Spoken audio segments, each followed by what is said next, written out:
انحراف کا شکار ہو گئی۔ تو اگر آپ دیکھیں تو یہ اللہ کی قسم، یہ جو اللہ کے کلام کی آیت کریمہ ہے سورہ فاتحہ کی، یہ اشارہ کرتی ہے کہ مغضوبین کا راستہ ہے انحراف والوں کا، ضالین کا راستہ ہے انحراف والوں کا، اور یہی دونوں ٹیمیں، یہی دونوں پارٹیاں پوری تاریخ میں امت کے انحراف کا سبب رہی ہیں، ظاہری طور پر، باطنی طور پر، ظاہری طور پر، چھپے طور پر، ہر ناحیے سے۔ میرے بھائیوں، میرے بزرگوں، چند باتیں اس حوالے سے میں عرض کرنا چاہتا ہوں۔ آئیے، اہدنا الصراط المستقیم، صراط مستقیم کی رہنمائی فرما۔ صراط مستقیم کیا ہے؟ صراط مستقیم کیا ہے؟ ہم نے شروع میں ہی کہہ دیا کہ یہی گام سلف ہے، یہی منہج سلف ہے، یہی روشن راستہ ہے۔ لیکن آئیے ایک چھوٹی سی بات عرض کرنا چاہتا ہوں اس آیت کریمہ کی تفسیر میں۔ صراط مستقیم کیا ہے؟ اگر کوئی پوچھے اور تفسیر کی کتابیں دیکھی جائیں تو آپ کو مختلف اقوال ملیں گے۔ صراط مستقیم کیا ہے؟ قرآن کریم ہے۔ صراط مستقیم کیا ہے؟ یہ اسلام ہے۔ صراط مستقیم کیا ہے؟ توحید ہے۔ صراط مستقیم کیا ہے؟ سنت رسول ہے۔ یہ ساری باتیں آپ کو ملیں گی، لیکن ایک تفسیر کی ایک روایت جسے امام حاکم رحمۃ اللہ علیہ نے بلکہ اپنی مستدرک کے اندر امام حاکم رحمۃ اللہ علیہ نے اور دیگر مفسرین نے اپنی کتابوں میں بھی نقل فرمایا ہے۔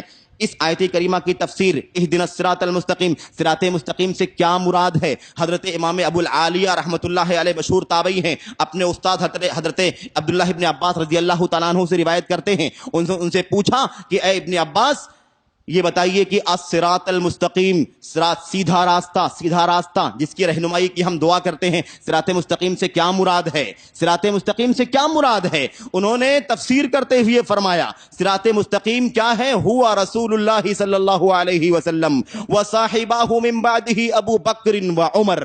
یہ نقش قدم دیکھو، سلف جس کی ہم نے آپ کے سامنے ابھی ڈیفینیشن کیا ہے۔ سلف کسے کہتے ہیں؟ امام الانبیاء، امام السلف حضرت محمد الرسول اللہ صلی اللہ علیہ وسلم، اور اس کے بعد صحابہ کرام، تابعین، تبع تابعین۔ اس تفسیر کو سنو، کیسے گام سلف، منہج سلف صراط مستقیم ہے، صراط مستقیم منہج سلف صراط مستقیم ہے۔ فرماتے ہیں عبداللہ بن عباس رضی اللہ تعالیٰ عنہ، صراط مستقیم سے مراد رسول اللہ صلی اللہ علیہ وسلم ہے۔ سنت نہیں کہا، کیا کہا؟ صراط مستقیم ہوا رسول اللہ صلی اللہ علیہ وسلم۔ صراط مستقیم کیا ہے؟ رسول کریم صلی اللہ علیہ وسلم ہے۔ وصاحبہ من بعدہ ابو بکر و عمر رضی اللہ عنہما، اور ان کے دونوں ساتھی، اشارہ ہے خلفائے راشدین کی طرف، اشارہ ہے اس کے بعد صحابہ کرام کی طرف۔ صراط مستقیم محمد الرسول اللہ صلی اللہ علیہ وسلم ہے، اور اس کے بعد آپ کے وہ صحابہ، اجلہ صحابہ، چوٹی کے صحابہ، ابو بکر صدیق رضی اللہ تعالیٰ عنہ اور عمر فاروق اعظم رضی اللہ تعالیٰ عنہ، یہ مراد ہے صراط مستقیم سے۔ اب اس کے بعد ابو العالیہ کہتے ہیں، یہ بات تو عبداللہ بن عباس استاذ محترم نے بتلا دی، میں نے اپنے دوست، اپنے ساتھی حضرت حسن بصری رحمۃ اللہ علیہ سے، ان سے ملاقات ہوئی، میں نے پوچھا کہ یہ بتاؤ، حضرت عبداللہ بن عباس ترجمان القرآن، میرے بھائیوں حبر الامہ، عبداللہ بن عباس رضی اللہ تعالیٰ عنہ سے میں نے پوچھا کہ صراط مستقیم کی تفسیر کیا ہے؟ کیا ہے صراط مستقیم؟ تو انہوں نے کہا ہوا رسول اللہ صلی اللہ علیہ وسلم، وہ رسول اللہ صلی اللہ علیہ وسلم ہیں، اور ان کے ساتھی ابو بکر و عمر ہیں، یعنی خلفائے راشدین اور صحابہ کرام، یہ صراط مستقیم ہے۔ ہم کہتے ہیں ان کا راستہ صراط مستقیم ہے، یہاں تعبیر دیکھو، اتنی گہری تعبیر، وہ خود صراط مستقیم ہیں، یعنی انہیں اگر دیکھو ان کی سیرت کو تو اسی پر چلتے چلے جاؤ، وہ خود صراط مستقیم ہیں۔ میرے بھائیوں، میرے بزرگوں، کہتے میں نے ان سے پوچھا کہ آپ کا کیا خیال ہے؟ یہ تفسیر میں نے مجھے بتائی ہے اور روایت صحیح ہے، یہ روایت صحیح ہے، تفسیر کی بھی روایت صحیح ہے اور یہ مستدرک حاکم کی روایت بھی صحیح ہے، جیسا کہ حافظ ذہبی رحمۃ اللہ علیہ نے اپنی تلخیص میں کہا ہے۔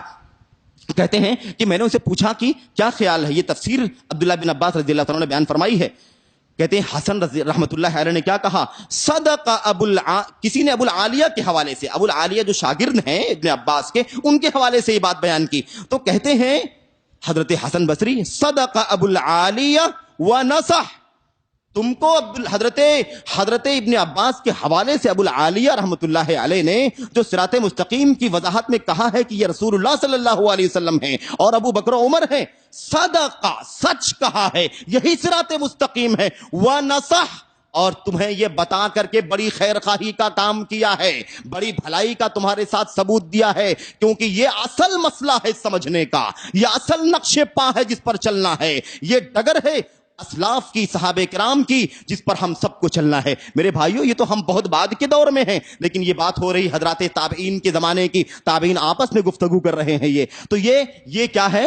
یہ صراط مستقیم ہے، محمد الرسول اللہ صلی اللہ علیہ وسلم اور صحابہ کرام، ان کے نقش قدم پر چلتے رہو، صراط مستقیم پر چلتے رہو، اس پر چلتے رہو، منہج سلف پر چلتے رہو، اس سے دائیں بائیں مائل ہوں گے، غیر المغضوب علیہم ولا الضالین، ان مغضوب علیہم اور ان گمراہوں کے راستے سے جو انحراف کا شکار ہو گئے، ضلالت کا شکار ہو گئے، بہکاوے کا شکار ہو گئے۔ یہ ساری باتیں میرے بھائیوں، میرے بزرگوں، ہمیں بتلاتی ہیں کہ یہ گام سلف ہے۔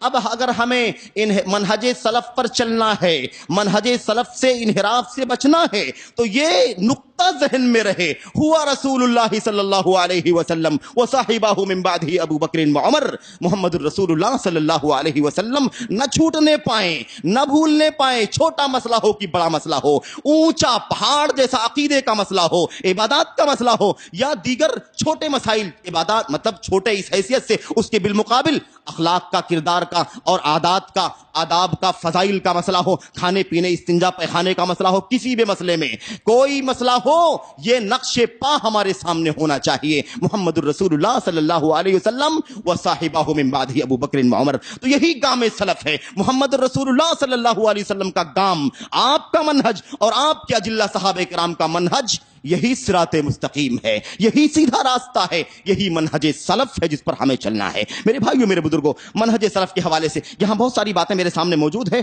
اور بہت سارے اسباب ہیں، جیسا کہ ہم نے شروع میں اشارہ کیا ہے، لیکن نہ یہ مجلس اس کی اجازت دیتی ہے اور نہ بہت تفصیل سے آپ کے سامنے بات ہو سکتی ہے۔ میں اشارہ کرنا چاہوں گا کہ کون سے اسباب ہیں جن کی بنیاد پر لوگ اس گام سلف سے دائیں بائیں ہو گئے اور انحراف کا شکار ہو گئے، ادھر ادھر بھٹک گئے، بہک گئے، اور ان کے راستے کے اندر ان کا سیدھا راستہ چھوٹ گیا اور دائیں بائیں مائل ہو گئے۔ میرے بھائیوں، اگر ہم پتہ لگانا چاہیں کہ صراط مستقیم سے، راہ سلف سے، منہج سلف سے انحراف کے اسباب کیا ہیں، تو بہت سارے ہیں، لیکن دو بنیادی اسباب ہیں۔